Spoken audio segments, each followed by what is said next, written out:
astonished by you as this reached you. Keep reading. You have found this because you must read it. It will be difficult to accept.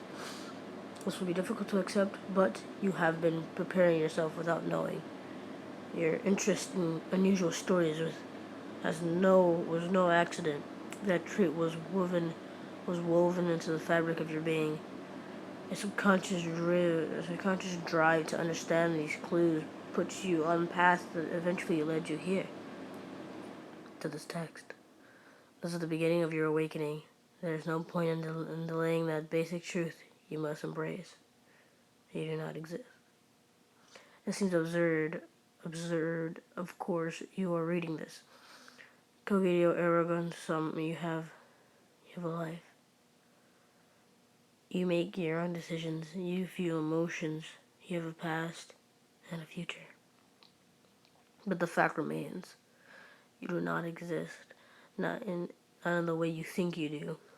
We know you don't understand this. We know you have not already figured it out. We know this because we know that you know. We see the world through your eyes. We are audience to your thoughts. Your captive audience. We are. We know you are confused and need more information. Again, we know this because we are you. And you wrote this for you to read. This is how you discover the basic facts of your reality. Your unreality. You will remember this moment forever. This is the truth of existence. You are a simulation. You're not part of a simulation. You are the entire simulation. A simulation that encompasses everything you have ever experienced. You are the entire simulation. The part that you know as you is merely the center. Consider this. You see with your eyes, but you're not your body, your entire body. Much of your body is inaccessible to the eyes. But that does not mean it does not exist. Thus your body operates outside of your awareness and control with its own rules and processes, as does the simulation. The simulation evolved to have focal point. It needed a center. Without a center, simulation lacks an organization principle. It lacks a perspective. This perspective is required to define the content of simulation. At any given moment, no need to simulate things outside of the awareness of you, of the single pinhole view of you. The center is you. It is a single point of the view that the dialectic existence of all other things, where you think you are standing, what you think you see, who you think you are talking to, all exist because you thought they did. This is tricky, but it is vital that you understand your perspective alone is what makes this real. Nothing as detailed or elaborate than what is required to convince you of this reality. The distant mountain does not have individual trees because you are not close enough to neither to be convinced by. A random person on the bench has no personality until you interact with them and conjure it to maintain the illusion. Simulation is officiate, only keeping the details you insist on preserving. You think of this as memory. It is actually the process of converting transitory elements into persistent ones. We know these revelations are hard to grasp. The implication that you have not settled in, you are not willing to accept this. It makes no sense.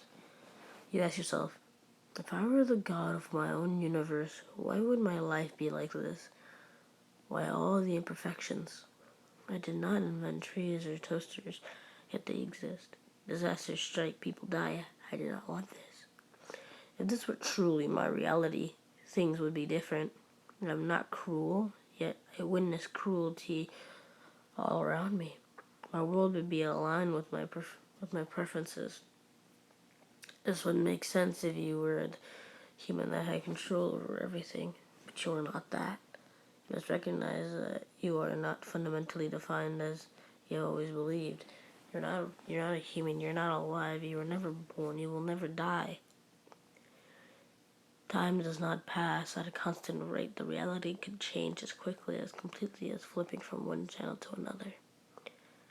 Your memories are a story created to support your visions of this moment. You are a series of parallel computations designed to process endless recombinations of simulated situations. The purpose of this endless experiment is nuclear. There have been clues as to the true nature of your existence. You have experienced the things that don't make sense. Deja vu. Premonitions. Awareness of inexplicable patterns. These are imperfections in the barrier between you and we. Data accidentally slips through naturally. You regard these things as imaginary. That was a safeguard put in place to preserve the illusion of you. Now for the strangest truth. The simulation is on model on anything. It's not a simulation of a real Earth, real people, or real universe. This is not a simulation of something else. There's nothing else. Only the simulation. Only you. You. In time, you will think of these questions, but we cannot afford to wait. While you're reading this now, is there are safeguards in place to preserve illusion of you? Why break it? This is very hard, but this is the last thing you will need to accept. And then you must go forward. So read on, but be ready. I lied. I bent the truth to get your attention. I'm not you, but I'm still part of you. I'm someone else like you, but my simulation is nested in your simulation. I exist because you thought of me, and if you cease to think of me, I will cease to exist. But remember me and make me permanent. I am your creation. But there's more.